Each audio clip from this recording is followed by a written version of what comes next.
నువ్వు నిజం చెప్పాలి. ఇంకా దాచొద్దు.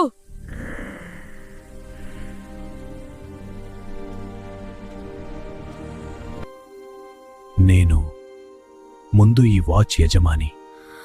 అంటే ఇది నిజమేనా?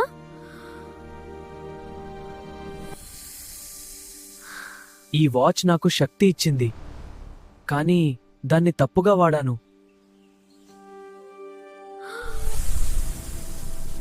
ఆ శక్తి నన్నే మార్చింది. అంటే నువ్వే ఈ షాడో?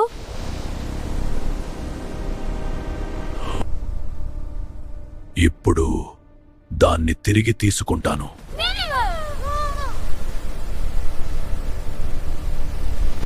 ఇది ఇవ్వాలా లేక కాపాడాలా? మీరు చెప్పండి. కామెంట్లో టైప్ చేయండి.